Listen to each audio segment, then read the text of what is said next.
Un courant miracle, chapitre 27. La guérison du rêve. Section 1. L'image de la crucifixion. Le souhait d'être injustement traité est une tentative de compromis qui voudrait combiner l'attaque et l'innocence. Qui peut combiner l'entièrement incompatible et faire une unité de ce qui ne peut jamais se joindre? Marche dans la voie de la douceur, et tu ne craindras ni mal ni ombre dans la nuit. Mais ne place aucun symbole de terreur sur ta route, où tu tresseras une couronne d'épines de laquelle ni ton frère ni toi n'échapperaient. Tu ne peux pas crucifier que toi seul. Et si tu es injustement traité, il doit subir l'injustice que tu vois.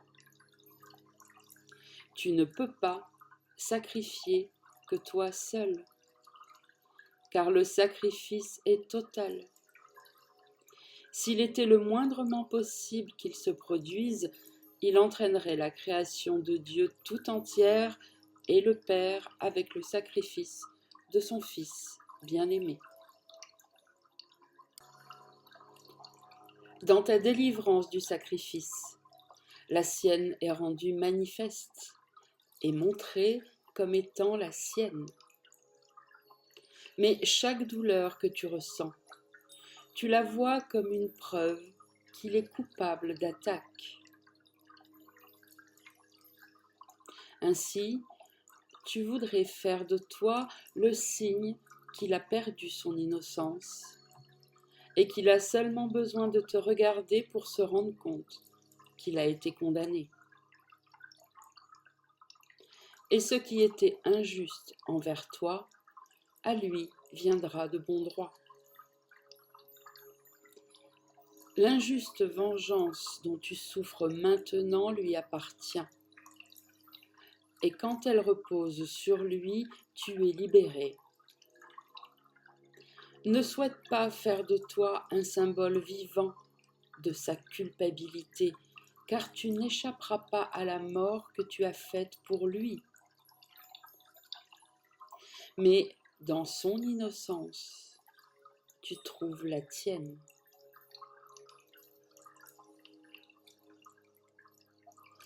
Chaque fois que tu consens à ressentir de la douleur, à être privé de quelque chose, à être traité injustement, ou à avoir besoin de quoi que ce soit, tu ne fais qu'accuser ton frère d'attaque contre le Fils de Dieu.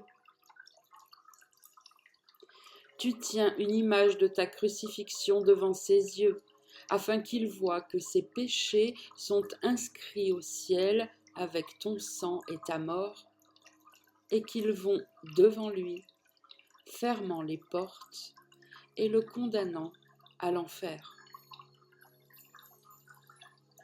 Or cela est inscrit en enfer et non au ciel, où tu es au-delà de l'attaque et prouves son innocence. L'image de toi que tu lui offres, tu te la montres à toi-même et tu lui donnes toute ta foi. Le Saint-Esprit t'offre, pour que tu la lui donnes, une image de toi dans laquelle il n'y a pas de douleur et pas du tout de reproche. Et ce qui était martyrisé par sa culpabilité devient le parfait témoin de son innocence. Le pouvoir du témoignage est au-delà de la croyance, parce qu'il apporte la conviction dans son sillage. Le témoin est cru parce qu'il indique au-delà de lui-même ce qu'il représente. Un toi malade et souffrant ne représente que la culpabilité de ton frère. Le témoin que tu envoies pour qu'il n'oublie pas les blessures qu'il a données desquels tu jures qu'il n'échappera jamais.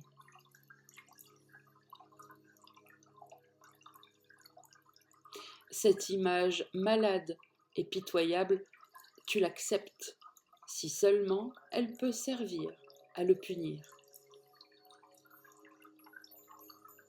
Les malades sont sans pitié envers chacun, et par contagion, ils cherchent à tuer.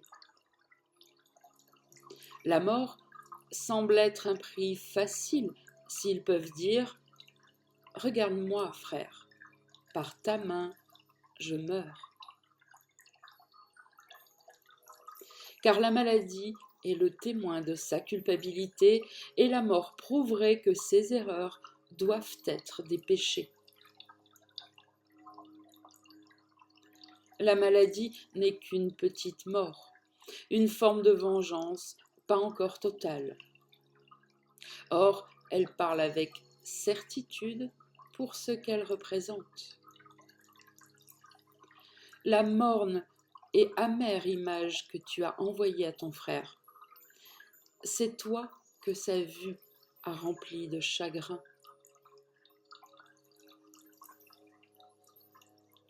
Et tout ce qu'elle lui a montré, tu l'as cru, parce qu'elle témoignait de la culpabilité en lui que tu as perçue et aimée.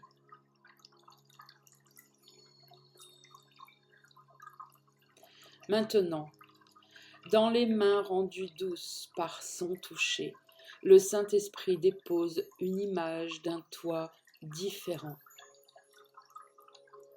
C'est l'image d'un corps encore, car ce que tu es réellement ne peut être vu ni représenté. Or, celle-ci n'a pas été utilisée dans un but d'attaque. Par conséquent, elle n'a jamais ressenti la moindre douleur. Elle témoigne de l'éternelle vérité qui est que tu ne peux pas être blessé. Et elle indique, au-delà d'elle-même, à la fois ton innocence et celle de ton frère. Montre-lui cela, et il verra que toute cicatrice est guérie, et que le rire et l'amour ont essuyé toute larme. Et là, il verra son pardon, et avec des yeux guéris, il regardera au-delà, vers l'innocence qu'il contemple en toi. Là est la preuve qu'il n'a jamais péché, que rien de ce que sa folie lui enjoignait de faire n'a jamais été fait, ni jamais eu d'effet d'aucune sorte. Qu'aucun reproche qu'il a fait peser sur son cœur n'a jamais été justifié, et qu'aucune attaque ne peut jamais le toucher du dard empoisonné et implacable de la peur. Atteste son innocence et non sa culpabilité. Ta guérison est son réconfort et sa santé parce qu'elle prouve que les illusions ne sont pas vraies. Ce n'est pas la volonté de vie, mais le souhait de mort qui est la motivation pour ce monde. Son seul but est de prouver que la culpabilité est réelle. Il n'est pas une pensée, pas un acte, pas un sentiment en ce monde qui ait d'autre motivation que celle-là. Voilà les témoins qui sont appelés pour être crus et prêter conviction au système pour lequel ils parlent et qu'ils représentent. Chacun a de nombreuses voix qui parlent à ton frère et à toi en des langues différentes. Et pourtant, le message est le même pour les deux. La parure du corps cherche à montrer comme sont beaux les témoins de la culpabilité. Les soucis concernant le corps démontrent comme ta vie est fragile et vulnérable, comme est facilement détruit ce que tu aimes. La dépression parle de la mort et la vanité d'un réel souci de n'importe quel rien. Le plus solide témoignage de futilité qui renforce tous les autres et les aide à peindre une image dans laquelle le péché est justifié, c'est la maladie, sous quelque forme qu'elle prenne. Les malades ont une raison pour chacun de leurs désirs contre nature et de leurs étranges besoins. Car qui pourrait vivre une vie si tôt écourtée et ne pas estimer la valeur de joies passagères? Quel plaisir pourrait-il y avoir qui dureront? Les frêles ne sont-ils pas en droit de croire que chaque bribe de plaisir volé est le juste paiement de leur petite vie? Leur mort paiera le prix pour chacune d'elles, qu'ils jouissent ou non de leurs bénéfices. La fin de la vie doit venir, quelle que soit la façon dont cette vie est menée. Ainsi, prends donc plaisir dans le vite passé et l'éphémère. Ce ne sont pas des péchés, mais des témoins de l'étrange croyance que le péché et la mort sont réels, et que l'innocence et le péché arriveront pareillement à leur terme dans la tombe.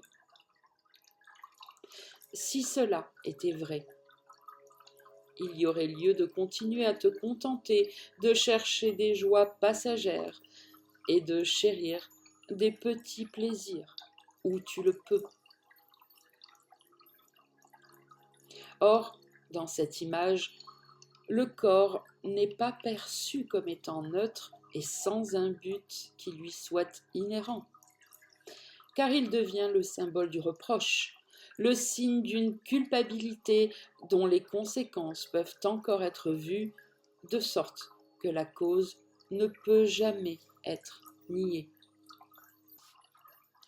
Ta fonction est de montrer à ton frère que le péché ne peut pas avoir de cause. Comme ça doit être futile de te voir toi-même comme une image de la preuve que ce qu'est ta fonction ne peut jamais être. L'image du Saint-Esprit ne change pas le corps en quelque chose qu'il n'est pas. Elle ne fait que lui enlever tous les signes d'accusation et de blâme. Représenté sans but, il est vu comme n'étant ni malade, ni bien portant, ni mauvais, ni bon. Aucune raison n'est offerte pour qu'il soit jugé de quelque façon que ce soit. Il n'a pas de vie, mais il n'est pas mort non plus. Il se tient à part de toute expérience d'amour ou de peur, car maintenant, il ne témoigne encore de rien, son but étant ouvert, et l'esprit est rendu libre à nouveau de choisir à quoi il sert. Maintenant, il n'est pas condamné, mais il attend qu'un but lui soit donné, afin de remplir la fonction qu'il recevra. En cet espace vide, d'où le but de péché a été enlevé, tu es libre de te souvenir du ciel. Ici, sa paix peut venir, et la parfaite guérison prendre la place de la mort. Le corps peut devenir un signe de vie, une promesse de rédemption et un souffle d'immortalité pour ceux qui en ont assez de respirer l'odeur fétide de la mort.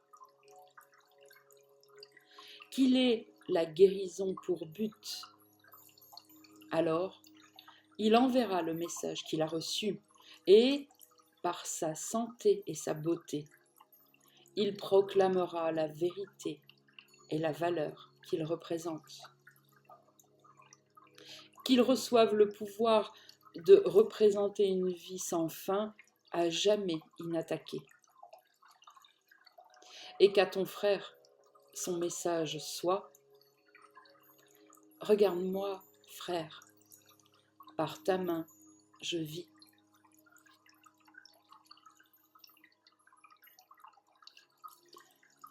La simple façon de laisser cela s'accomplir est simplement ceci. Que le corps n'ait pas de buts qui viennent du passé, quand tu étais sûr de connaître que son but était de favoriser la culpabilité. Car celui-ci maintient avec insistance que ton image infirme est un signe durable de ce qu'elle représente. Cela ne laisse aucun espace dans lequel une vue différente, un autre but, puisse lui être donné. Tu ne connais pas son but. Tu n'as fait que donner des illusions de but à une chose que tu as faite pour te cacher à toi-même ta fonction. Cette chose sans but ne peut pas cacher la fonction que le Saint-Esprit a donnée. Laisse donc son but et ta fonction être enfin réconciliés et vus comme ne faisant qu'un.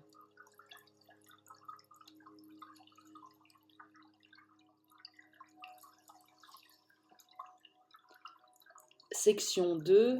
La peur de la guérison. La guérison est-elle effrayante? Pour beaucoup, oui. Car l'accusation fait barrage à l'amour, et les corps abîmés sont des accusateurs.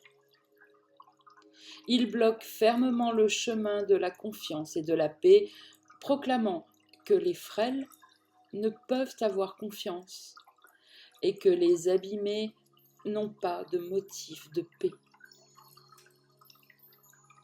Qui a été blessé par son frère et pourrait encore l'aimer et lui faire confiance? Il a attaqué et il attaquera encore.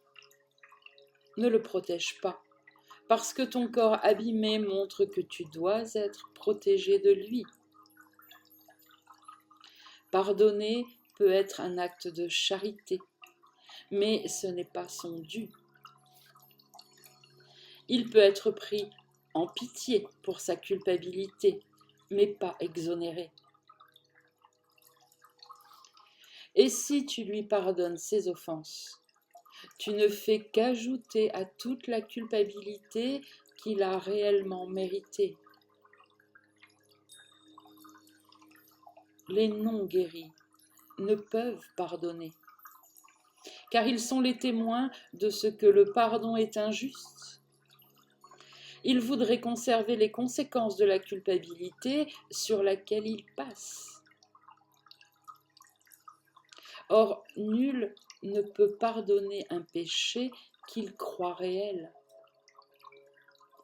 Et ce qui a des conséquences doit être réel, parce que ce qu'il a fait peut être vu. Le pardon n'est pas la pitié qui ne cherche qu'à pardonner ce qu'elle pense être la vérité. Le bien ne peut être rendu pour le mal, car le pardon ne commence pas par établir le péché pour ensuite le pardonner. Qui peut dire, en le pensant vraiment, « Mon frère, tu m'as blessé, et pourtant, parce que je suis le meilleur des deux, je te pardonne ma blessure. » Son pardon et ta blessure ne peuvent exister ensemble. L'un nie l'autre et doit le rendre faux. Être témoin du péché et pourtant le pardonner, c'est un paradoxe que la raison ne saurait voir, car cela maintient que ce qui t'a été fait ne mérite pas de pardon. Et en le donnant, tu accordes miséricorde à ton frère, mais conserve la preuve qu'il n'est pas vraiment innocent. Les malades restent des accusateurs. Ils ne peuvent pardonner ni à leurs frères, ni à eux-mêmes, car nul en qui repose le véritable pardon ne peut souffrir. Il ne tient pas la preuve du péché sous les yeux de son frère. Ainsi, il doit avoir passé par-dessus et l'avoir ôté des siens. Le pardon ne peut pas être pour l'un et non pour l'autre. Qui pardonne est guéri. Et dans sa guérison réside la preuve qu'il a véritablement pardonné et qu'il ne conserve aucune trace de condamnation qu'il voudrait encore se reprocher à lui-même ou à toute chose vivante. Le pardon n'est pas réel à moins qu'il apporte une guérison à ton frère et à toi. Tu dois attester que ces péchés n'ont pas d'effet sur toi pour démontrer qu'ils ne sont pas réels. Autrement, comment pourrait-il être sans péché? Et comment son innocence pourrait-elle être justifiée à moins que ces péchés n'aient pas d'effet qui légitime la culpabilité? Les péchés sont au-delà du pardon, justement parce qu'ils n'entraîneraient des effets qui ne peuvent être entièrement défaits et sur lesquels il n'est pas possible de passer entièrement. Dans leur défaire réside la preuve que ce ne sont que des erreurs. Laisse-toi être guéri, afin d'être à même de pardonner en offrant le salut à ton frère et à toi. Un corps brisé montre que l'esprit n'a pas été guéri. Un miracle de guérison prouve que la séparation est sans effet. Ce que tu voudrais prouver à ton frère, tu le croiras. La puissance du témoignage vient de ta croyance. Et tout ce que tu dis, fais ou penses ne fait que témoigner de ce que tu lui enseignes. Ton corps peut être le moyen d'enseigner qu'il n'a jamais souffert à cause de lui. Et dans sa guérison, il peut offrir à ton frère le témoignage muet de son innocence. C'est ce témoignage qui peut parler avec une puissance plus grande qu'un millier de langues. Car là, son pardon lui est prouvé.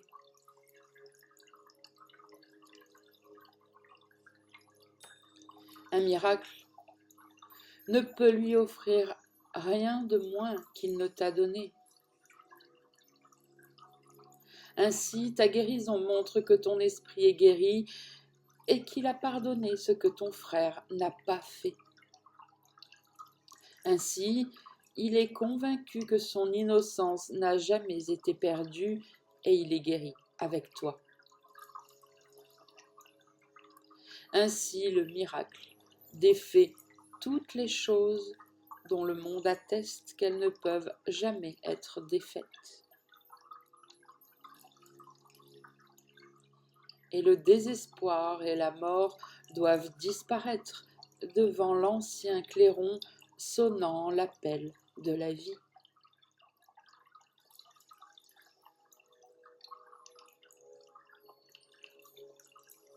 La puissance de cet appel est bien au-delà du faible et misérable cri de la mort et de la culpabilité.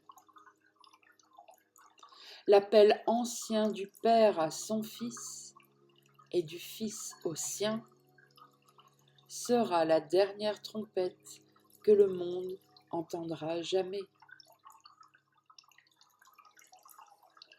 Frère, il n'y a pas de mort. Et cela, tu l'apprends lorsque tu souhaites seulement montrer à ton frère que tu n'as eu aucune blessure de lui. Il pense que ton sang est sur ses mains. Ainsi se tient-il pour condamner. Or, il t'est donné de lui montrer, par ta guérison, que sa culpabilité n'est que le tissu d'un rêve insensé. Comme les miracles sont justes, car ils accordent un don égal de pleine délivrance de la culpabilité à ton frère et à toi. Ta guérison lui épargne de la douleur aussi bien qu'à toi, et tu es guéri parce que tu lui as souhaité du bien. Telle est la loi à laquelle obéit le miracle, que la guérison ne voit pas de particularité du tout. Elle ne vient pas de la pitié, mais de l'amour. Et l'amour prouverait que toute souffrance n'est que vaine imagination, un souhait sot et sans effet. Ta santé est un résultat de ton désir de voir ton frère sans tache de sang sur ses mains et sans culpabilité sur son cœur, rendu lourd de la preuve du péché. Et ce que tu souhaites t'est donné à voir. Le coût de ta sérénité, c'est la sienne. Voilà le prix que le Saint-Esprit et le monde interprètent différemment. Le monde le perçoit comme l'énoncé du fait que ton salut sacrifie le sien. Le Saint-Esprit connaît que ta guérison est le témoin de la sienne et qu'elle ne peut pas du tout être à part de la sienne. Aussi longtemps qu'il consent à souffrir, tu es non guéri. Or, tu peux lui montrer que sa souffrance est sans but et entièrement sans cause. Montre-lui ta guérison, et il ne consentira plus à souffrir, car son innocence a été établie à tes yeux comme aux siens, et le rire remplacera vos soupirs, parce que le Fils de Dieu s'est souvenu qu'il est le Fils de Dieu. Qui donc a peur de la guérison? Seulement ceux pour qui le sacrifice et la douleur de leurs frères représentent leur propre sérénité. Leur impuissance et leur faiblesse représentent leur motif pour justifier sa souffrance. La constante brûlure de la culpabilité dont il souffre sert à prouver qu'il est esclave, alors qu'ils sont libres. Leur constante souffrance démontre qu'ils sont libres parce qu'ils le tiennent lié. Et la maladie est désirée pour prévenir un changement dans l'équilibre des sacrifices. Comment le Saint-Esprit pourrait-il s'arrêter un instant, même moins, pour considérer un tel argument en faveur de la maladie? Et ta guérison a-t-elle besoin d'être retardée parce que tu t'arrêtes pour écouter l'insanité? La correction n'est pas ta fonction. Elle appartient à celui qui connaît ce qu'est la justice et non la culpabilité. Si tu assumes le rôle de la correction, tu perds la fonction du pardon. Nul ne peut pardonner jusqu'à ce qu'il ait appris que la correction est seulement de pardonner et jamais d'accuser. Seul, tu ne peux pas voir qu'ils sont les mêmes. Par conséquent, la correction n'est pas de toi. Identité et fonction sont les mêmes, et c'est par ta fonction que tu te connais toi-même. Ainsi, si tu confonds ta fonction avec la fonction d'un autre, ta confusion doit s'étendre à toi-même et à ce que tu es. Qu'est-ce que la séparation, sinon le souhait de prendre à Dieu sa fonction et de nier que c'est la sienne? Or, si ce n'est pas la sienne, ce n'est pas la tienne, car tu dois perdre ce que tu voudrais prendre.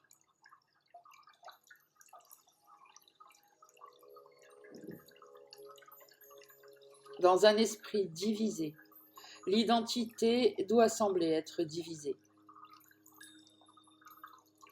Nul ne peut percevoir comme étant unifiée une fonction qui a des buts conflictuels et des fins différentes. La correction, pour un esprit aussi divisé, doit être une façon de punir les péchés que tu penses être les tiens en quelqu'un d'autre. C'est ainsi qu'il devient ta victime et non ton frère. Différent de toi en ceci qu'il est plus coupable et qu'il a donc besoin de ta correction, étant celui qui est plus innocent que lui. Cela coupe sa fonction de la tienne et donne aux deux un rôle différent. Ainsi, vous ne pouvez pas être perçus comme ne faisant qu'un, avec une fonction indivisée qui signifierait une identité partagée avec une seule fin. La correction que tu ferais, toi, doit séparer, parce que c'est la fonction à elle donnée par toi. Quand tu perçois que la correction est la même chose que le pardon, alors tu connais aussi que l'esprit du Saint-Esprit et le tien ne font qu'un. Ainsi, ta propre identité est trouvée. Or, il doit travailler avec ce qui lui est donné, et tu ne lui accordes que la moitié de ton esprit. C'est pourquoi il représente l'autre moitié et semble avoir un autre but que celui que tu chéris et penses être le tien. Ainsi, ta fonction semble être divisée, avec une moitié opposée à une moitié. Et ces deux moitiés semblent représenter une division à l'intérieur d'un soi perçu comme étant deux. Considère comment cette perception de soi doit s'étendre, sans passer sur le fait que chaque pensée s'étend parce que c'est son but, étant ce qu'elle est réellement. D'une idée de soi étant deux, vient la vue nécessaire d'une fonction divisée entre les deux. Et ce que tu voudrais corriger n'est qu'une moitié de l'erreur que tu penses l'être tout entière. Les péchés de ton frère deviennent la cible centrale de la correction, de peur que tes erreurs et les siennes soient vues comme ne faisant qu'un. Les tiennes sont des erreurs, mais les siennes sont des péchés, et pas les mêmes que les tiennes. Les siennes méritent la punition, tandis que sur les tiennes, en toute justice, il faudrait passer. Tes propres erreurs dans cette interprétation de la correction, tu ne les verras même pas. Le point de mire de la correction a été placé à l'extérieur de toi, sur un qui ne peut pas faire partie de toi tant que dure cette perception. Ce qui est condamné ne peut jamais être retourné à son accusateur, qui l'a haï et qui le hait encore, comme symbole de sa peur. Voilà ton frère, point de mire de ta haine, indigne de faire partie de toi et donc à l'extérieur de toi, l'autre moitié qui est niée. Et seul ce qui est laissé sans sa présence est perçu comme toi, tout entier.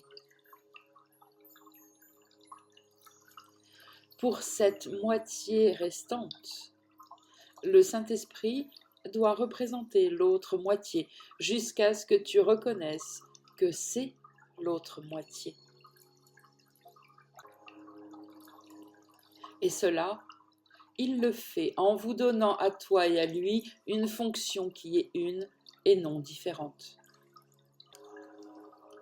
La correction est la fonction donnée aux deux, mais ni à l'un ni à l'autre seul.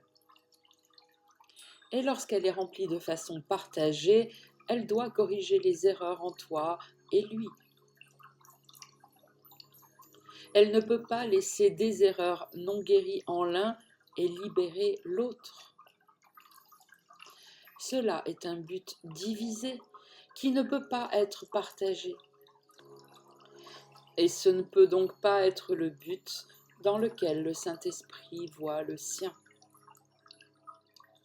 Et tu peux être sûr qu'il ne remplira pas une fonction qu'il ne voit pas et ne reconnaît pas pour sienne.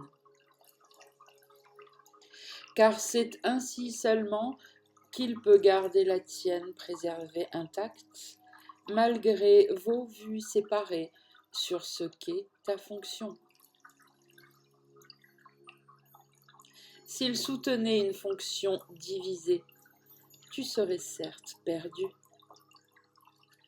C'est son inaptitude à voir son but divisé et distinct pour toi et lui qui te préserve d'avoir conscience d'une fonction qui n'est pas la tienne. Et c'est ainsi que la guérison vous est donnée à toi et à lui. La correction doit être laissée à celui qui connaît que correction et pardon sont les mêmes. Avec une moitié d'esprit, cela n'est pas compris. Laisse donc la correction à l'esprit qui est uni et qui fonctionne comme un seul parce qu'il n'est pas divisé sur son but et qu'il conçoit une fonction indivisée comme sa seule fonction. Ici, la fonction qui lui est donnée est conçue comme lui étant propre et non à part de celle que garde le donneur parce qu'elle a été partagée. Dans son acceptation de cette fonction résident les moyens par lesquels ton esprit est unifié. Son but indivisé unifie les moitiés de toi que tu perçois comme séparées. Et chacune pardonne à l'autre, afin qu'il accepte son autre moitié comme faisant partie de lui.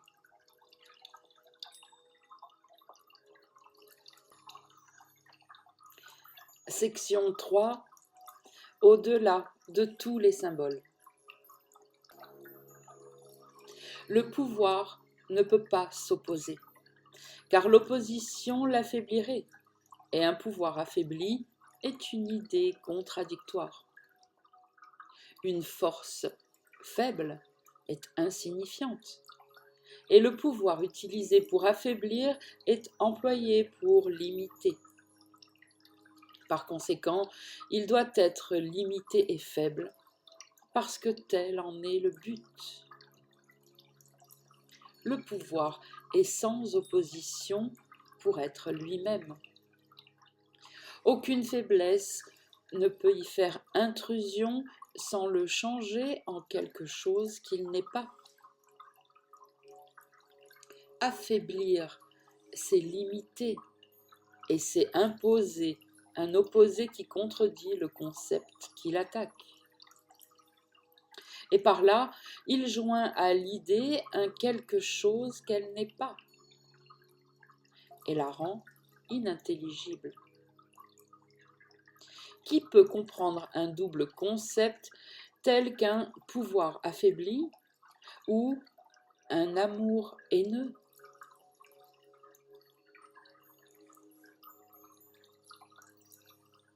Tu as décidé que ton frère est le symbole d'un amour haineux et d'un pouvoir affaibli, et, par-dessus tout, d'une mort vivante. Ainsi, il n'a aucune signification pour toi, car il représente ce qui est insignifiant. Il représente une double pensée, dont une moitié est annulée par la moitié restante. Or, même cela est vite contredit par la moitié qu'elle a annulée, de sorte que les deux disparaissent. Et maintenant, il ne représente rien. Les symboles, qui ne représentent que des idées qui ne peuvent pas être, doivent représenter un espace vide et le néant. Or, le néant et l'espace vide ne peuvent pas être une interférence. Ce qui peut interférer avec la conscience de la réalité, c'est la croyance qu'il y a quelque chose là. L'image de ton frère que tu vois ne signifie rien. Il n'y a rien à attaquer ou à nier, rien à aimer ou à haïr, rien à doter d'un pouvoir ou à voir comme faible. L'image a été entièrement annulée, parce qu'elle symbolisait une contradiction qui a annulé la pensée qu'elle représentait. Et ainsi, l'image n'a pas de cause du tout.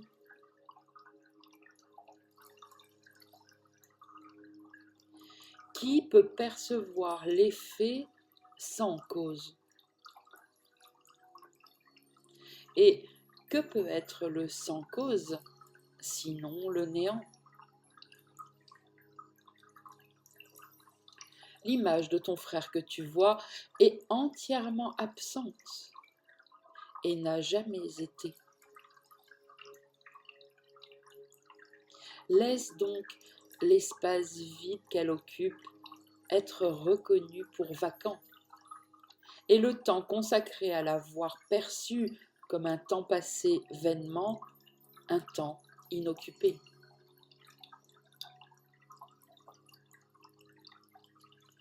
Un espace vide qui n'est pas vu comme rempli, un intervalle de temps inutilisé qui n'est pas vu comme un temps passé et pleinement occupé, devient une invitation silencieuse faite à la vérité d'entrer et de faire comme chez elle.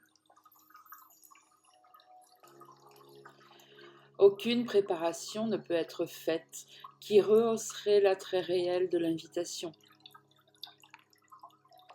Car ce que tu laisses vacant, Dieu le remplira.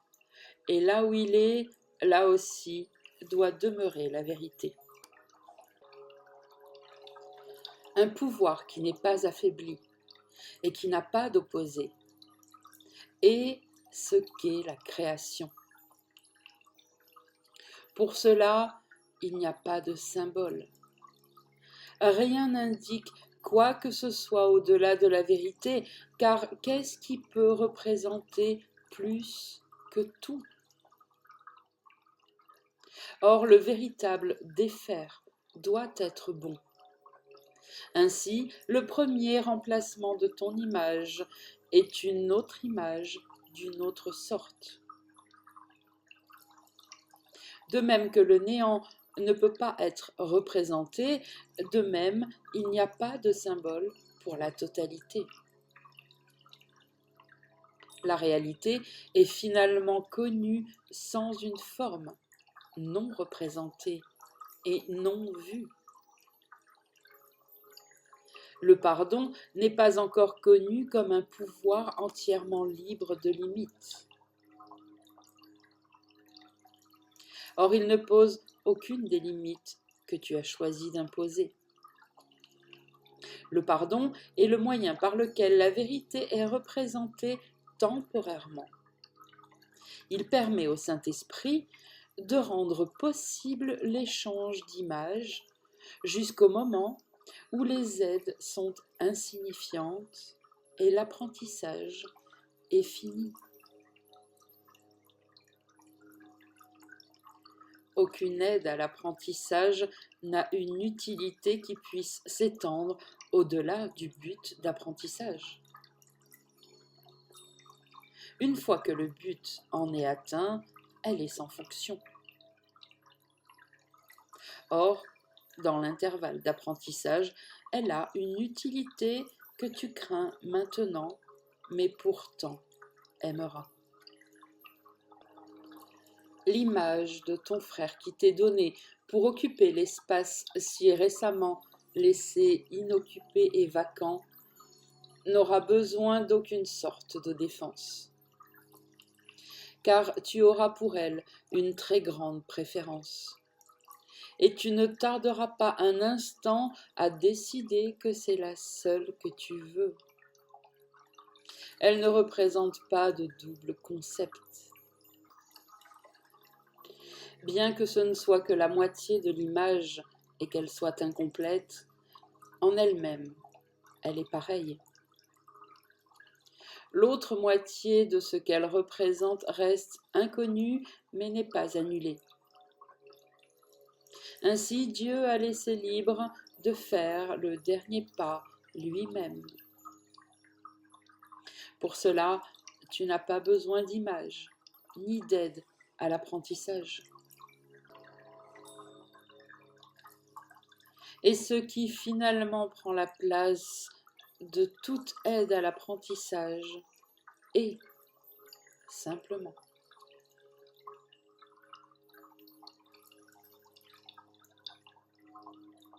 le pardon disparaît et les symboles s'effacent.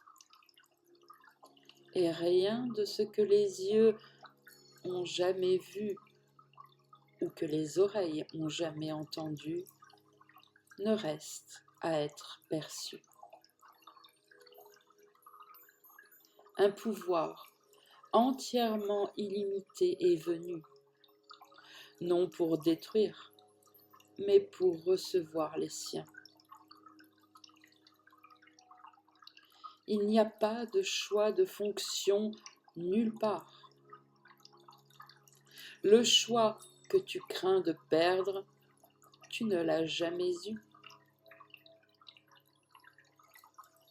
Or, cela seul paraît interférer avec un pouvoir illimité et des pensées indivisées, complètes et heureuses, sans opposer. Tu ne connais pas la paix d'un pouvoir qui ne s'oppose à rien. Or, il ne peut pas du tout y en avoir d'autre sorte. Accueille le pouvoir qui est au-delà du pardon et au-delà du monde des symboles et des limitations. Il serait simplement. Or donc, il est simplement.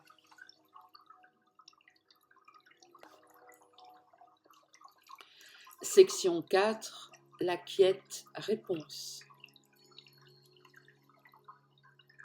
Dans la quiétude, toutes choses ont leur réponse et chaque problème est quiètement résolu.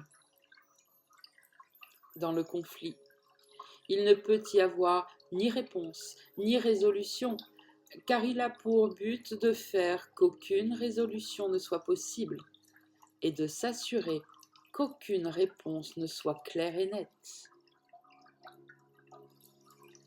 Un problème posé dans le conflit n'a pas de réponse, car il est vu de différentes façons. Et ce qui serait une réponse d'un point de vue n'en est pas une sous une autre lumière. Tu es en conflit. Il doit donc être clair que tu ne peux répondre à rien du tout, car le conflit n'a pas d'effet limité. Or, si Dieu a donné une réponse, il doit y avoir une façon dont tes problèmes sont résolus, car ce qu'il veut a déjà été fait. Ainsi, ce doit être que cela n'implique pas le temps, et que chaque problème peut trouver sa réponse maintenant. Or, ce doit être aussi que, dans ton état d'esprit, la solution est impossible. Par conséquent, Dieu doit avoir donné une voie qui permet d'atteindre un autre état d'esprit dans lequel la réponse est déjà là. Tel est l'instant saint. C'est ici que tous les problèmes devraient être portés et laissés. C'est ici qu'est leur place, car c'est ici qu'est leur réponse. Et là où est sa réponse, un problème doit être simple et être aisément résolu. Il doit être inutile d'essayer de résoudre un problème là où la réponse ne peut pas être. Or, il est tout aussi sûr qu'il doit être résolu s'il est porté là où est la réponse. Ne tente de résoudre aucun problème, si ce n'est dans la sûreté de l'instant saint. Car là, le problème aura sa réponse et sa résolution.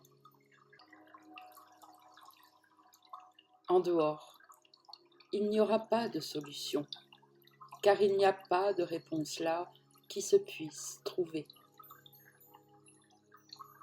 Nulle part en dehors n'est jamais posée une seule et simple question. Le monde ne peut poser qu'une question double. Une question avec de nombreuses réponses ne peut avoir de réponse. Aucune d'elles ne conviendra. Il ne pose pas une question pour avoir une réponse, mais seulement pour réaffirmer son point de vue. Toutes les questions posées dans ce monde ne sont qu'une façon de regarder, et non une question posée. À une question posée dans la haine, il ne peut y avoir de réponse parce que c'est une réponse en soi. Une question double demande et répond, attestant deux fois la même chose sous une forme différente. Le monde pose une seule question, c'est ceci. De ces illusions, laquelle est vraie? Lesquelles établissent la paix et offrent la joie? Et lesquelles peuvent apporter une évasion de toute la douleur dont ce monde est fait? Quelque forme que prenne la question, le but est le même. Elle ne demande que pour établir que le péché est réel, et elle répond sous forme de préférence. Quel péché préfères-tu? C'est celui-là que tu devrais choisir, les autres ne sont pas vrais. Qu'est-ce que le corps peut obtenir que tu voudrais plus que tout? Il est ton serviteur et aussi ton ami. Mais dis-lui ce que tu veux et il te servira avec amour et bien. Tout cela n'est pas une question, car elle te dit ce que tu veux et où aller le chercher. Elle ne laisse pas de place pour remettre en question ses croyances, sauf que ce qu'elle affirme prend la forme d'une question.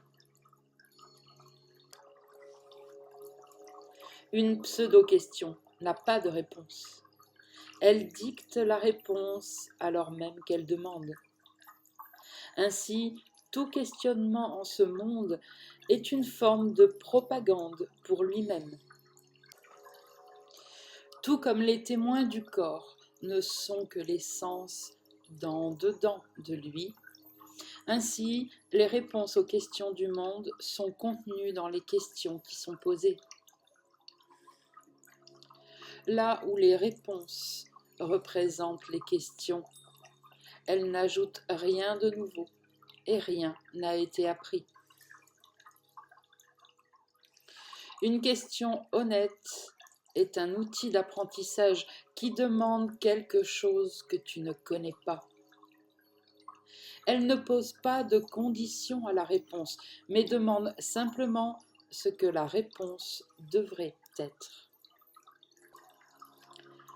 Mais nul, dans un état de conflit, n'est libre de poser cette question, car il ne veut pas une réponse honnête dans laquelle le conflit prend fin. Ce n'est que dans l'instant saint qu'une question honnête peut être posée honnêtement. Et c'est de la signification de la question que vient la signifiance de la réponse.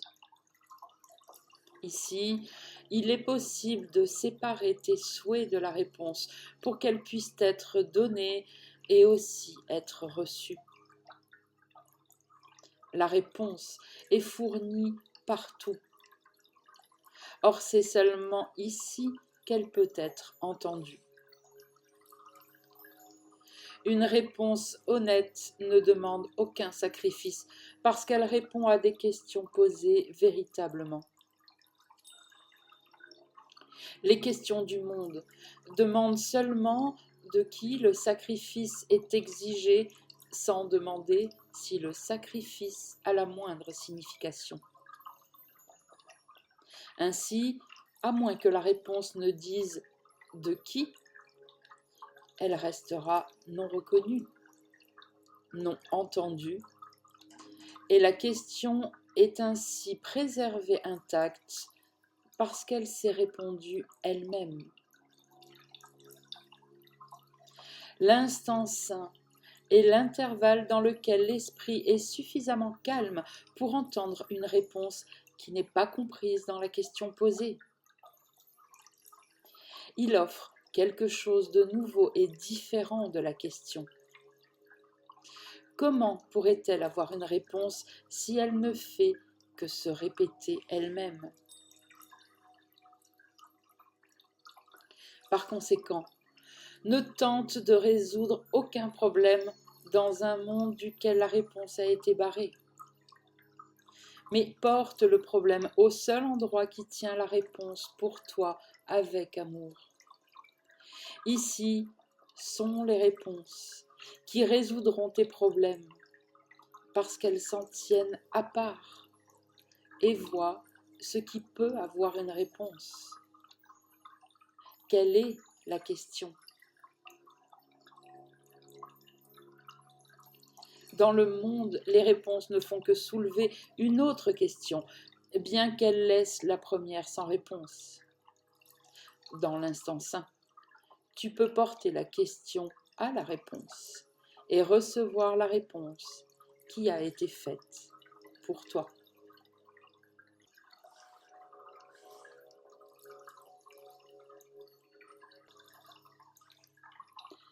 Section 5. L'exemple de la guérison.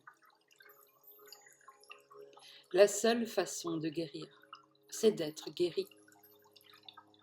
Le miracle s'étend sans ton aide, mais il est besoin de toi pour qu'il puisse commencer. Accepte le miracle de la guérison et il ira en s'étendant à cause de ce qu'il est. C'est sa nature de s'étendre à l'instant où il est né. Et il est né à l'instant où il est offert et reçu. Nul ne peut demander à un autre d'être guéri. Mais il peut se laisser lui-même être guéri et ainsi offrir à l'autre ce qu'il a reçu. Qui peut accorder à autrui ce qu'il n'a pas? Et qui peut partager ce qu'il se nie à lui-même? C'est à toi que parle le Saint-Esprit. Il ne parle pas à quelqu'un d'autre. Or, par ton écoute, sa voix s'étend, parce que tu as accepté ce qu'il dit. La santé est le témoin de la santé. Aussi longtemps qu'elle n'est pas attestée, elle reste sans conviction. C'est seulement quand elle a été démontrée qu'elle est prouvée et doit produire un témoin qui force la croyance. Nul n'est guéri par des messages doubles. Si tu souhaites seulement être guéri, tu guéris. Ton but indivisé rend cela possible. Mais si tu as peur de la guérison, alors elle ne peut pas venir par toi. La seule chose qui est requise pour une guérison est l'absence de peur. Les apeurés ne sont point guéris et ne peuvent guérir. Cela ne signifie pas que le conflit doive avoir disparu à jamais de ton esprit pour guérir, car s'il l'était, il n'y aurait alors aucun besoin de guérison. Mais cela signifie, ne serait-ce que pour un instant, que tu aimes sans attaque. Un instant est suffisant. Les miracles n'attendent pas après le temps. L'instant saint est la demeure des miracles. De là, chacun naît en ce monde comme témoin d'un état d'esprit qui a transcendé le conflit et atteint la paix. Il porte le réconfort du lieu de paix jusqu'au champ de bataille et démontre que la guerre n'a pas d'effet.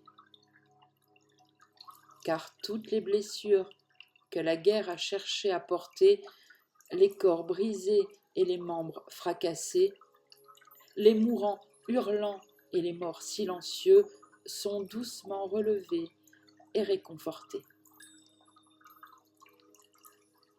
Il n'y a pas de tristesse là où un miracle est venu pour guérir. Et rien de plus qu'un seul instant de ton amour sans attaque n'est nécessaire pour que tout cela se produise. En ce seul instant, tu es guéri, et en ce seul instant est faite toute guérison. Qu'est-ce qui se tient à part de toi quand tu acceptes la bénédiction qu'apporte l'Esprit Saint? N'aie pas peur de la bénédiction, car celui qui te bénit aime le monde entier et ne laisse rien dans le monde qui pourrait être craint. Mais si tu recules devant la bénédiction, alors le monde semblera certes effrayant, car tu lui as retenu sa paix et son réconfort, le laissant mourir. Est-ce qu'un monde si amèrement dépouillé ne serait pas comme une condamnation aux yeux de celui qui aurait pu le sauver, mais a reculé parce qu'il avait peur d'être guéri? Les yeux de tous les mourants sont pleins de reproches, et la souffrance murmure: qu'y a-t-il à craindre? Considère bien cette question, c'est pour ton bien qu'elle est posée. Un monde mourant demande seulement que tu te reposes un instant de l'attaque contre toi-même pour qu'il soit guéri. Viens à l'instant saint et sois guéri, car rien de ce qui est reçu là n'est laissé derrière quand tu retournes dans le monde. Étant béni, tu béniras. La vie t'est donnée à donner au monde mourant. Et les yeux souffrants n'accuseront plus, mais ils luiront en te rendant grâce d'avoir donné bénédiction. Le rayonnement de l'instant saint illuminera tes yeux et leur donnera la vue afin qu'ils voient au-delà de toute souffrance et voient la face du Christ à la place. La guérison remplace la souffrance. Qui regarde l'une ne peut percevoir l'autre, car elles ne peuvent pas être là toutes les deux. Et ce que tu vois, le monde en sera témoin et en témoignera. Ainsi, ta guérison est tout ce que le monde requiert pour être guéri. Il a besoin d'une seule leçon qui ait été parfaitement apprise. Et puis, quand tu l'oublies, le monde te rappelle doucement ce que tu as enseigné. Aucun renforcement ne te sera refusé par ces remerciements à toi qui t'es laissé guérir afin qu'il vive. Il appellera ses témoins pour te montrer la face du Christ, à toi qui leur a apporté la vue par laquelle ils en ont témoigné. Le monde de l'accusation est remplacé par un monde dans lequel tous les yeux se poseront avec amour sur l'ami qui leur a apporté la délivrance. Et avec bonheur, ton frère percevra les nombreux amis qu'il pensait être des ennemis. Les problèmes ne sont pas concrets, mais ils prennent des formes concrètes. Et ce sont ces formes concrètes qui composent le monde. Et nul ne comprend la nature de son problème. S'il le comprenait, il ne serait plus là pour qu'il le voie. Sa nature même est de ne pas être. Ainsi, tant qu'il le perçoit, il ne peut pas le percevoir tel qu'il est. Mais la guérison est apparente en des cas concrets et elle se généralise pour les inclure tous. Cela parce qu'en réalité, ils sont tous les mêmes, malgré leurs formes différentes. Tout apprentissage vise au transfert, lequel devient complet en deux situations qui sont vues comme une seule, car il n'y a là que des éléments communs. Or, cela ne peut être atteint que par celui qui ne voit pas les différences que tu vois. Le transfert total de ton apprentissage n'est pas fait par toi, mais qu'il ait été fait malgré toutes les différences que tu vois te convainc qu'elles ne pouvaient pas être réelles. Ta guérison s'étendra et sera portée à des problèmes que tu ne pensais pas être les tiens. Il sera aussi apparent que tes nombreux problèmes différents sont résolus quand tu as échappé à un seul d'entre eux. Ce ne peut pas être leur différence qui rend cela possible, car l'apprentissage ne saute pas d'une situation à son opposé en apportant les mêmes résultats. Toute guérison doit procéder selon la loi et conformément aux lois qui ont été correctement perçues mais jamais violées. Ne crains pas la façon dont tu les perçois. Tu fais erreur, mais celui qui est au-dedans de toi a raison. Laisse donc le transfert de ton apprentissage à celui qui en comprend réellement les lois et qui garantit qu'elles resteront inviolées et illimitées. Ton rôle est simplement d'appliquer à toi-même ce qu'il t'a enseigné et il fera le reste. Et c'est ainsi que le pouvoir de ton apprentissage t'est prouvé par tous les témoins différents qu'il trouve. Ton frère sera le premier parmi eux à être vu, mais des milliers se tiennent derrière lui, et derrière chacun d'eux est un millier de plus. Chacun peut paraître avoir un problème différent des autres. Or, ils sont tous résolus ensemble.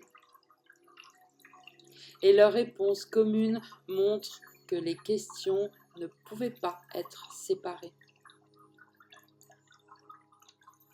La paix soit avec toi, à qui la guérison est offerte.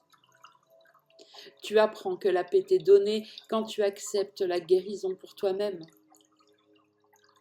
Tu n'as pas besoin d'en apprécier la valeur totale pour comprendre que tu en as bénéficié. Ce qui s'est produit dans cet instant où l'amour est entré, sans attaque, restera à jamais avec toi. Ta guérison en sera l'un des effets, comme celle de ton frère. Partout où tu iras, tu en verras les effets multipliés. Or, tous les témoins que tu verras seront bien moins qu'il n'y en a réellement. L'infini ne peut pas être compris en comptant simplement ses parties séparées. Dieu te remercie de ta guérison, car il connaît que c'est un don d'amour fait à son Fils. Et c'est à lui, par conséquent, qu'il est donné.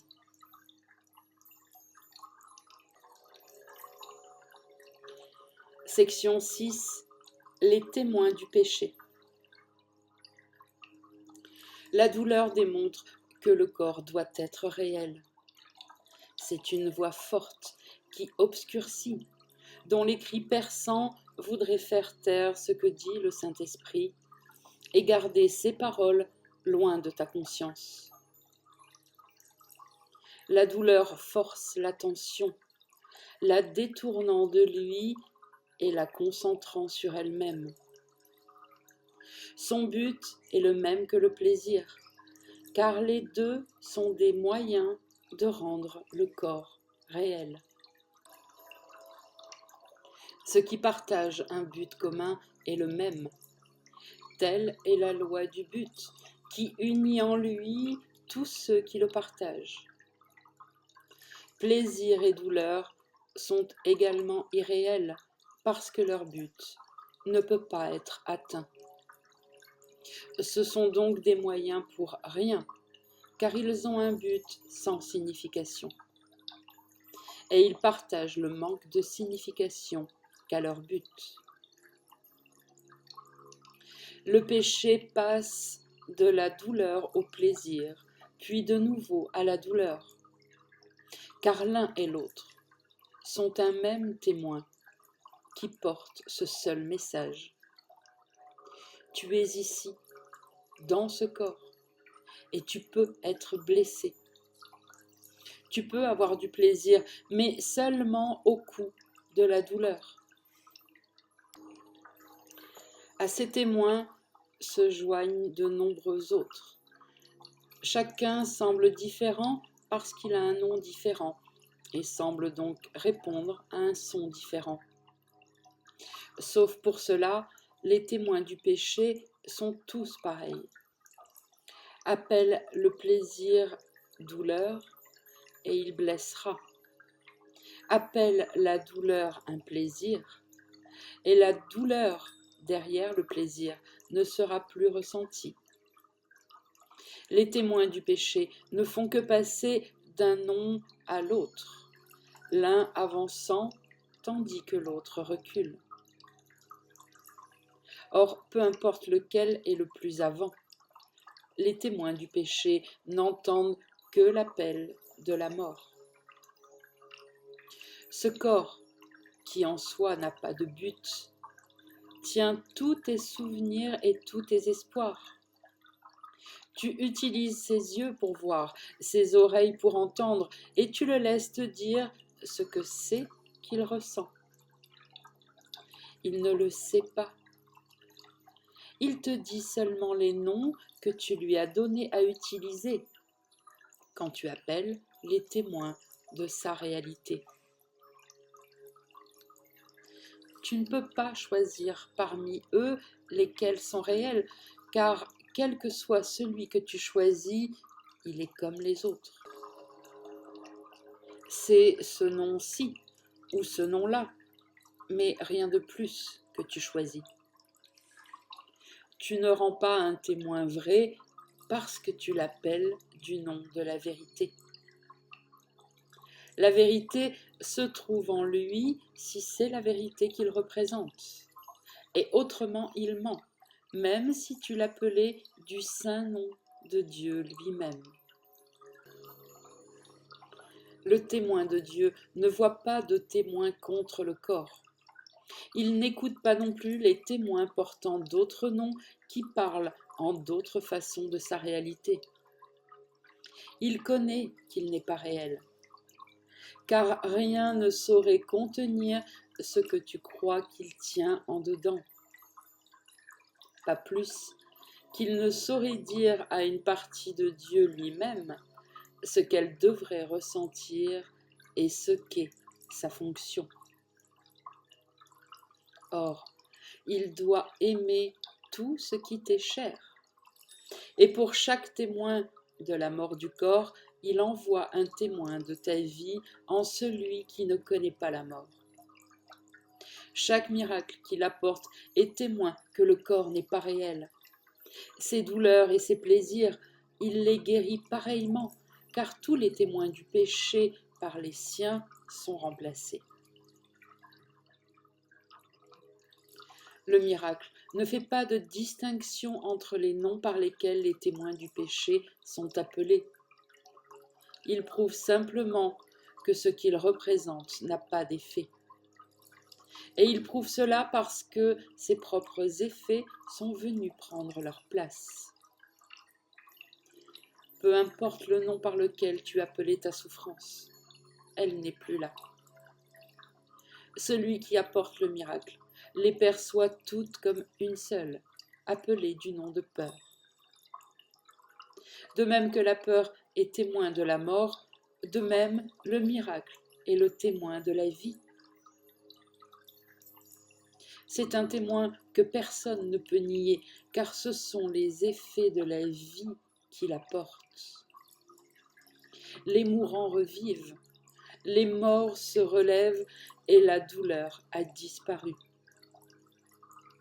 Or, un miracle ne parle pas seulement pour lui-même, mais pour ce qu'il représente. L'amour aussi a des symboles dans un monde de péché. Le miracle pardonne parce qu'il représente ce qui est au-delà du pardon et est vrai.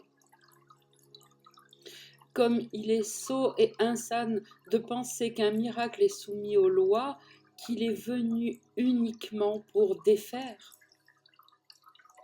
Les lois du péché ont différents témoins avec différentes forces, et ils attestent différentes souffrances. Or, pour celui qui envoie les miracles bénir le monde, un minuscule élancement de douleur, un petit plaisir mondain et les affres de la mort même sont un seul son. Un appel à la guérison et un cri plaintif à l'aide dans un monde de misère. C'est leur égalité que le miracle atteste. C'est leur égalité qu'il prouve. Les lois qui les disent différents sont dissoutes et leur impuissance est démontrée. Le but du miracle est d'accomplir cela. Et Dieu lui-même a garanti la force des miracles pour ce dont il témoigne. Sois donc témoin du miracle et non des lois du péché. Il n'est plus besoin de souffrir, mais il est besoin que tu sois guéri, parce que la souffrance et le chagrin du monde l'ont rendu sourd à son salut et à sa délivrance. La résurrection du monde attend ta guérison et ton bonheur, afin que tu démontres la guérison du monde. L'instant saint remplacera tout péché si tu portes seulement ses effets avec toi. Et nul ne choisira de souffrir davantage. Quelle meilleure fonction pourrais-tu remplir que celle-là? Sois guéri afin de guérir, et ne souffre pas que les lois du péché s'appliquent à toi. Et la vérité te sera révélée à toi qui as choisi de laisser les symboles de l'amour prendre la place du péché.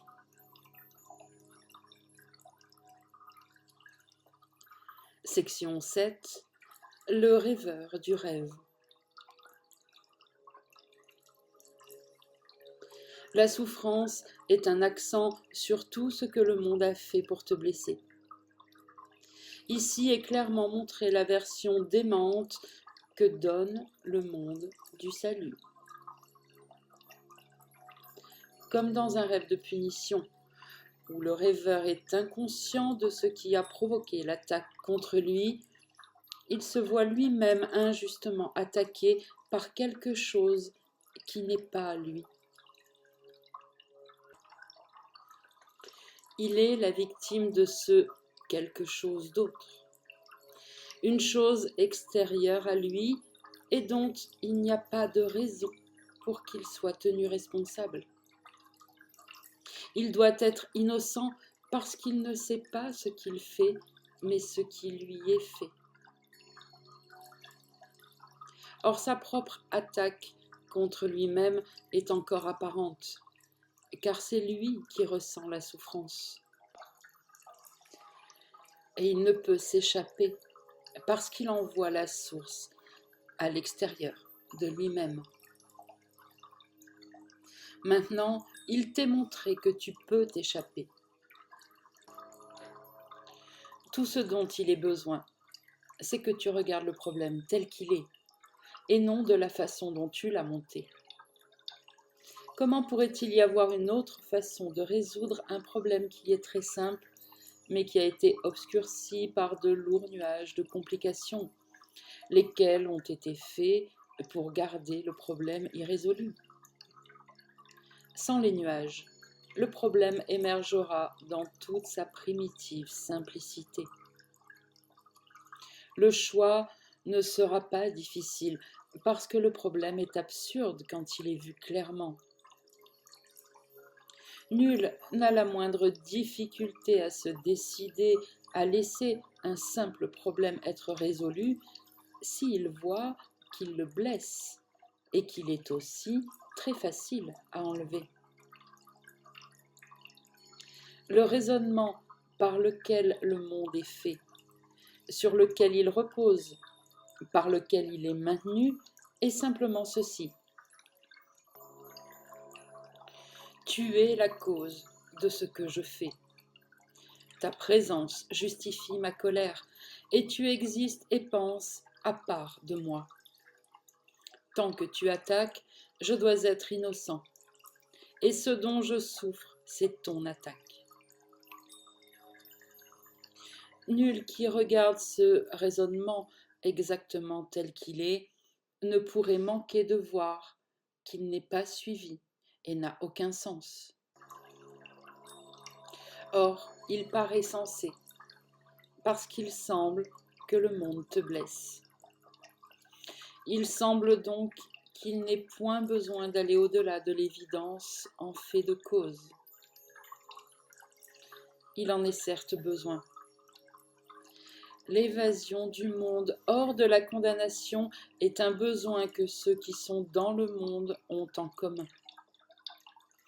Or, ils ne reconnaissent pas leurs besoins communs, car chacun pense que, s'il joue son rôle, la condamnation du monde reposera sur lui. Et c'est cela qu'il perçoit comme étant son rôle dans la délivrance du monde. La vengeance doit avoir un point de mire. Autrement, le couteau vengeur serait dans sa propre main et pointé contre lui-même.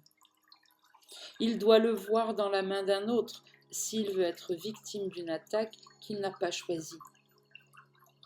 Ainsi, il souffre des blessures qu'un couteau qu'il ne tient pas lui a faites. Tel est le but du monde qu'il voit. Et vu ainsi, le monde fournit les moyens par lesquels ce but semble être rempli. Les moyens attestent le but, mais ne sont pas eux-mêmes une cause. Pas plus que la cause ne sera changée en étant vue à part de ses effets. La cause produit les effets qui ensuite rendent témoignage de la cause et non d'eux-mêmes. Regarde donc au-delà des effets. Ce n'est pas ici que doit résider la cause de la souffrance et du péché. Et ne t'attarde pas sur la souffrance et le péché, car ils ne sont que des reflets de leur cause. Le rôle que tu joues pour sauver le monde de la condamnation est ta propre évasion. N'oublie pas que le témoin du monde du mal ne peut parler que pour ce qui a vu un besoin de mal dans le monde. Et c'est là que ta culpabilité a d'abord été vue. Dans la séparation d'avec ton frère a commencé la première attaque contre toi-même. Et c'est de cela que le monde rend témoignage. Ne cherche pas une autre cause et ne cherche pas à s'en défaire parmi les puissantes légions de ses témoins. Ils soutiennent sa prétention à ton allégeance. Ce qui dissimule la vérité n'est pas là où tu devrais chercher pour trouver la vérité. Les témoins du péché se tiennent tous dans un seul petit espace. Et c'est ici que tu trouves la cause de ta façon de voir le monde. Autrefois, tu étais inconscient de ce qui devait être réellement la cause de tout ce que le monde paraissait imposer, que tu n'avais ni invité ni demandé. Tu étais sûr d'une seule chose. De toutes les nombreuses causes que tu percevais comme t'apportant douleur et souffrance, ta culpabilité ne faisait pas partie. Pas plus que tu ne les avais demandées pour toi-même de quelque façon que ce soit. C'est ainsi que toutes les illusions se sont produites. Celui qui les a fait ne se voit pas lui-même les faisant, et leur réalité ne dépend pas de lui. Quelle que soit leur cause, c'est quelque chose qui est tout à fait à part de lui, et ce qu'il voit est séparé de son esprit. Il ne peut pas douter de la réalité de ses rêves parce qu'il ne voit pas le rôle qu'il joue pour les faire et les faire paraître réels.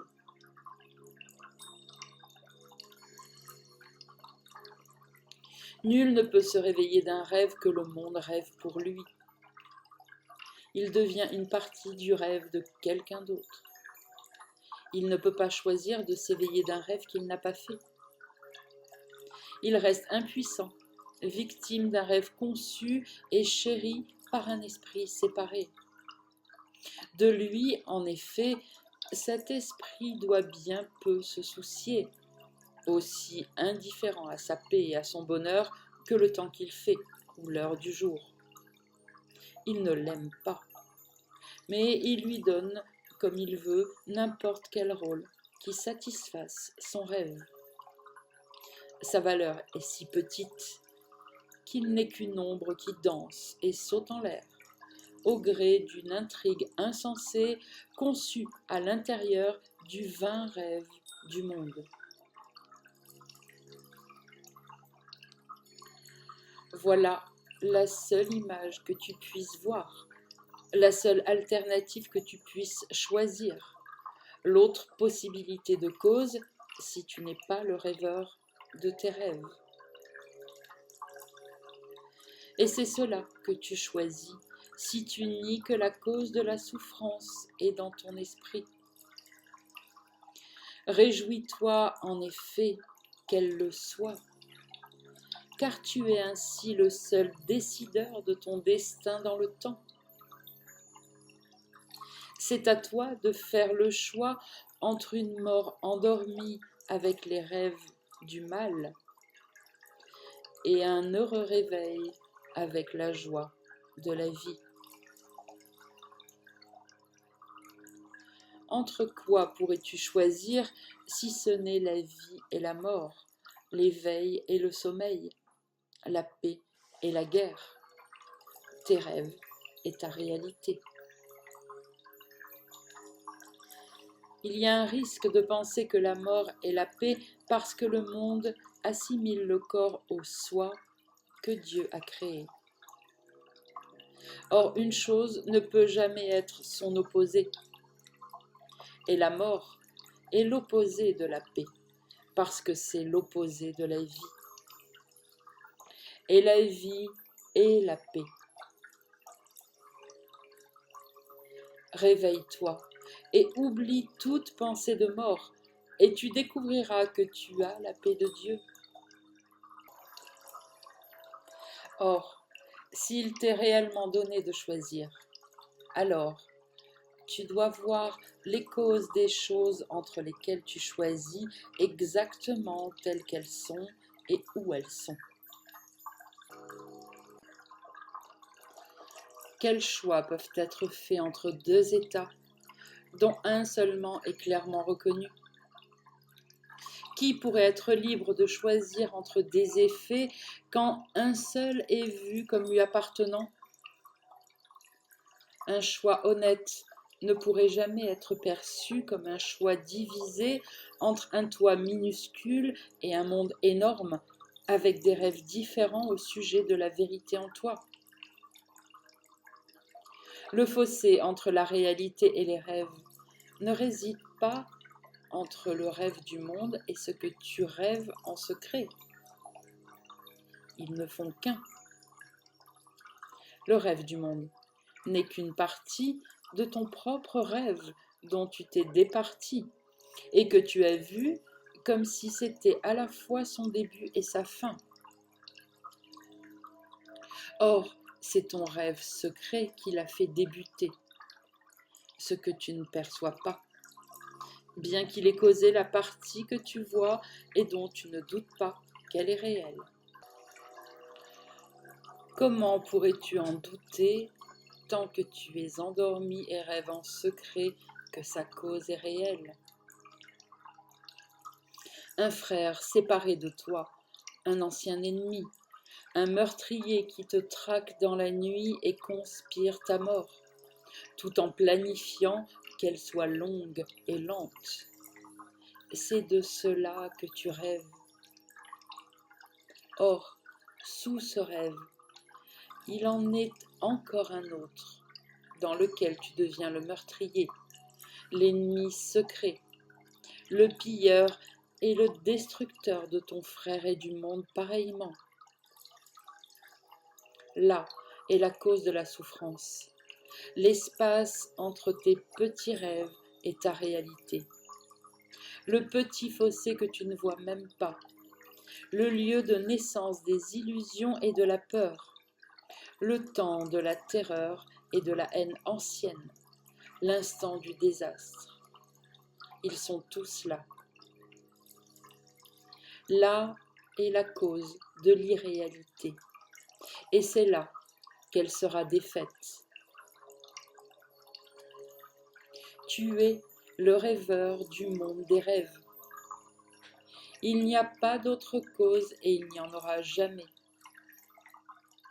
Rien de plus effrayant qu'un rêve futile a terrifié le Fils de Dieu et lui a fait penser qu'il avait perdu son innocence, nié son Père et fait la guerre contre lui-même. Le rêve est si effrayant, il semble si réel, qu'il ne pourrait pas se réveiller à la réalité sans une sueur de terreur et sans un cri de peur mortelle, à moins qu'un rêve plus doux ne précède son réveil et ne permette à son esprit plus calme d'accueillir, et non de craindre, la voix qui appelle avec amour pour le réveiller. Un rêve plus doux, dans lequel sa souffrance est guérie et où son frère est son ami. Dieu a voulu qu'il s'éveille doucement et avec joie, et il lui a donné les moyens de s'éveiller sans peur. Accepte le rêve qu'il t'a donné au lieu du tien. Il n'est pas difficile de changer un rêve une fois que le rêveur a été reconnu. Repose dans le Saint-Esprit et permets à ces doux rêves de prendre la place de ceux que tu rêvais dans la terreur et dans la peur de la mort. Il apporte des rêves de pardon, dans lesquels le choix n'est pas qui est l'assassin et qui sera la victime. Dans les rêves qu'il apporte, il n'y a pas de meurtre et il n'y a pas de mort. Le rêve de culpabilité s'efface de ta vue, bien que tes yeux soient fermés. Un sourire est venu éclairer ta face endormie. Le sommeil est paisible maintenant, car ce sont des rêves heureux. Rêve tendrement de ton frère qui est sans péché et s'unit à toi en sainte innocence. Et de ce rêve, le Seigneur du ciel éveillera lui-même son Fils bien-aimé. Rêve aux gentillesses de ton frère, au lieu de t'attarder dans tes rêves sur ses erreurs. Choisis ses prévenances comme objet de tes rêves, au lieu de faire le compte des blessures qu'il a données. Pardonne-lui ses illusions et rends-lui grâce de toute l'aide qu'il a donnée. Et ne balaie pas ses nombreux dons parce qu'il n'est pas parfait dans tes rêves. Il représente son Père, que tu vois comme t'offrant à la fois la vie et la mort. Frère, il ne donne que la vie. Or, ce que tu vois comme les dons que ton frère offre représente les dons que tu rêves que ton Père te fait. Laisse tous les dons de ton frère être vus à la lumière de la charité et de la bonté qui te sont offertes. Et ne laisse aucune douleur troubler ton rêve de profonde gratitude pour les dons qu'il te fait.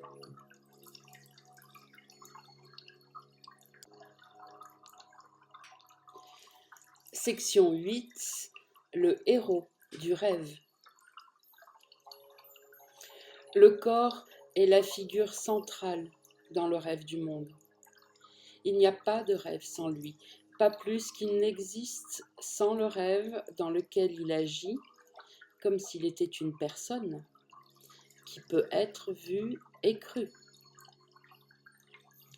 Il prend la place centrale dans chaque rêve, dont l'histoire raconte comment il a été fait par d'autres corps, est né dans le monde à l'extérieur du corps, vit un petit moment et puis meurt, pour être uni dans la poussière à d'autres corps mourants comme lui. Pendant le court temps qui lui est alloué pour vivre, il cherche d'autres corps, comme amis ou ennemis. Sa sécurité est son principal souci. Son bien-être est la règle qui le guide. Il essaie de rechercher le plaisir et d'éviter les choses qui le blesseraient. Par-dessus tout, il essaie de s'enseigner que ses douleurs et ses joies sont différentes et distinguables. Le rêve du monde prend de nombreuses formes, parce que le corps cherche à prouver de maintes façons qu'il est autonome et réel. Il met sur lui des choses qu'il a achetées, avec des petits disques de métal ou avec des bandes de papier que le monde proclame précieux et réels. Il travaille pour les obtenir, faisant des choses insensées, puis il les jette pour des choses insensées dont il n'a pas besoin et qu'il ne veut même pas. Il engage d'autres corps afin qu'ils le protègent et qu'ils amassent davantage de choses insensées dont il pourrait dire qu'elles lui appartiennent. Il cherche autour de lui des corps particuliers qui puissent partager son rêve. Parfois il rêve qu'il est un conquérant de corps plus faibles que lui-même. Mais dans certaines phases du rêve, il est l'esclave de corps qui voudraient le blesser et le torturer. Le roman feuilleton des aventures du corps, du moment de la naissance jusqu'à mourir, est le thème de chaque rêve que le monde a jamais fait. Le héros de ce rêve ne changera jamais, ni son but. Bien que le rêve même prenne de nombreuses formes et semble montrer une grande variété de lieux et d'événements dans lesquels son héros se retrouve, le rêve a un seul but, enseigner de maintes façons. Cette unique leçon, il essaie de l'enseigner encore et encore et encore, qu'il est cause et non effet. Et toi, tu en es l'effet, et tu ne peux pas en être la cause. Ainsi, tu n'es pas le rêveur, mais le rêve. Et ainsi tu vas, errant vainement parmi les lieux et les événements qu'il combine. Quoi que ce soit, tout ce que le corps fait est vrai, car ce n'est qu'une figure dans un rêve. Mais qui réagit à des figures dans un rêve, à moins de les voir comme si elles étaient réelles? À l'instant où il les voit telles qu'elles sont, elles n'ont plus d'effet sur lui, parce qu'il comprend que c'est lui qui leur a donné leurs effets en les causant et en les faisant paraître réels. À quel point es-tu désireux d'échapper aux effets de tous les rêves que le monde a jamais faits? Est-ce ton souhait de ne laisser aucun rêve t'apparaître comme la cause de ce que tu as fait? Alors, regardons simplement le commencement du rêve, car la partie que tu vois n'est que la seconde partie, dont la cause réside dans la première. Il n'en est pas un dormant et rêvant dans le monde qui se souvienne de son attaque contre lui-même. Nul ne croit qu'il y eut réellement un temps où il ne connaissait rien du corps et n'aurait jamais pu concevoir que ce monde fût réel. Il aurait vu aussitôt que ces idées sont une seule illusion, trop ridicule pour ne pas en rire, comme elles paraissent sérieuses maintenant. Et nul ne peut se souvenir d'un temps où elles auraient rencontré le rire et l'incrédulité. Nous pouvons nous en souvenir, pour peu que nous regardions directement leur cause. Et nous verrons des motifs de rire, et non une cause de peur. Rendons le rêve dont il s'est départi au rêveur, qui perçoit le rêve comme étant séparé de lui et lui étant fait. Dans l'éternité, où tout est un, s'est glissée une minuscule et folle idée de laquelle le Fils de Dieu ne s'est pas souvenu de rire. Dans son oubli, la pensée devint une idée sérieuse et capable à la fois d'accomplissement et d'effets réels. Ensemble, nous pouvons rire des deux et comprendre que le temps ne peut pas faire intrusion dans l'éternité. C'est une blague de penser que le temps puisse venir circonvenir l'éternité, ce qui signifie qu'il n'y a pas de temps. Une intemporalité dans laquelle le temps est rendu réel, une partie de Dieu qui peut s'attaquer elle-même, un frère séparé comme ennemi, un esprit au-dedans d'un corps, sont toutes des formes de circularité dont la fin débute en son commencement, finissant à sa cause. Le monde que tu vois dépeint exactement ce que tu pensais avoir fait. Sauf que maintenant, tu penses que ce que tu as fait est en train de t'être fait. La culpabilité pour ce que tu pensais est placée à l'extérieur de toi et sur un monde coupable qui rêve tes rêves et pense tes pensées à ta place. C'est sa vengeance qui la porte et non la tienne. Il te garde étroitement confiné dans un corps qu'il punit à cause de toutes les choses coupables que le corps fait dans son rêve. Tu n'as pas le pouvoir de faire que le corps cesse ses mauvaises actions, parce que ce n'est pas toi qui l'as fait, et tu ne peux contrôler ni ses actes, ni son but, ni son destin. Le monde ne fait que démontrer une ancienne vérité. Tu croiras que les autres te font exactement ce que tu penses leur avoir fait. Mais une fois illusionné au point de les blâmer, tu ne verras pas la cause de ce qu'ils font, parce que tu veux que la culpabilité repose sur eux. Qu'il est puéril l'opiniâtre mécanisme pour conserver ton innocence en repoussant la culpabilité à l'extérieur de toi, mais sans jamais lâcher prise. Il n'est pas facile de percevoir la blague quand tout autour de toi, tes yeux contemplent ces lourdes conséquences, mais sans leur cause anodine. Sans la cause, ces effets semblent certes sérieux et tristes. Or, ils ne font que suivre, et c'est leur cause qui ne suit rien et n'est qu'une blague. Avec un rire doux, le Saint-Esprit perçoit la cause et ne regarde pas les effets.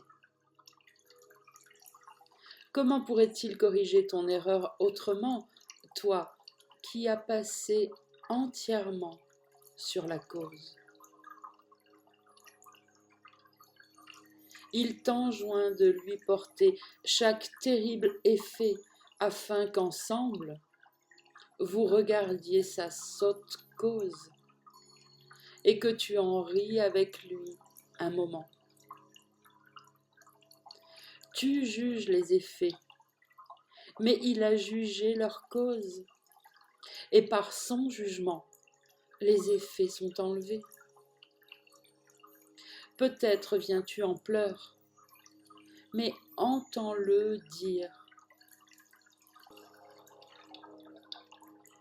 Mon frère, saint Fils de Dieu, vois ton rêve futile dans lequel cela pouvait se produire. Et tu quitteras l'instant saint avec ton rire et celui de ton frère joint au sien. Le secret du salut n'est que ceci, que tu te fais cela à toi-même. Peu importe la forme de l'attaque, cela reste vrai. Qui que ce soit qui prend le rôle de l'ennemi et de l'attaquant, c'est encore la vérité. Quoi que ce soit qui semble être la cause de n'importe quelle douleur ou souffrance que tu ressens, cela est encore vrai.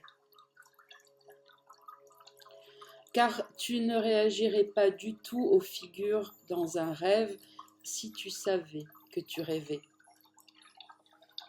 Laisse-les être aussi haineuses et méchantes qu'elles le veulent.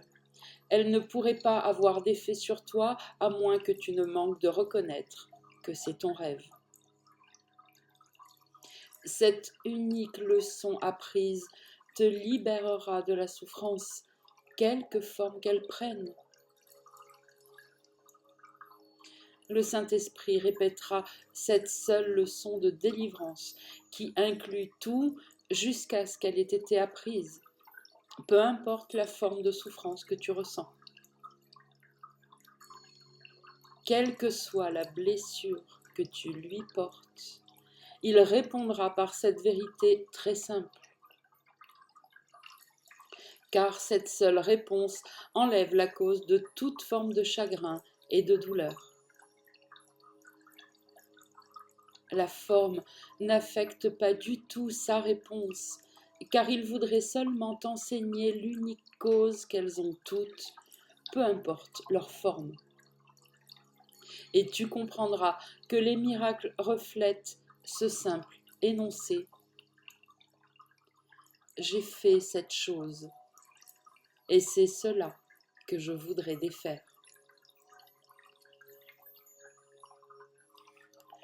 Porte donc toute forme de souffrance à celui qui connaît que chacune est comme les autres. Il ne voit pas de différence où nulle n'existe, et il t'enseignera comment chacune est causée. Aucune n'a une cause différente de toutes les autres, et elles sont toutes aussi facilement défaites par une seule leçon véritablement apprise.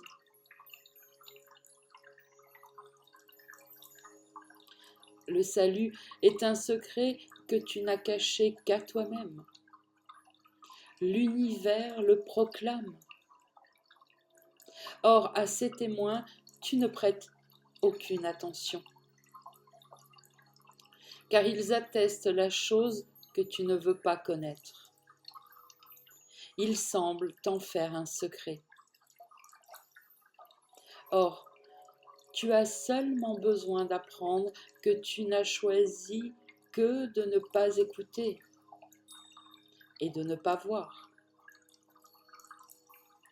Comme tu percevras le monde différemment quand cela sera reconnu. Quand tu pardonnes au monde ta culpabilité, tu en es libre. Son innocence n'exige pas ta culpabilité, pas plus que ta non-culpabilité ne repose sur ses péchés. Cela est l'évidence. Un secret caché à nul autre que toi. Et c'est cela qui t'a maintenu séparé du monde et a gardé ton frère séparé de toi. Maintenant, tu as seulement besoin d'apprendre que vous êtes tous les deux innocents ou coupables. La seule chose qui est impossible, c'est que vous soyez différents l'un de l'autre, que les deux soient vrais. C'est le seul secret qu'il reste à apprendre, et ce ne sera pas un secret que tu es guéri.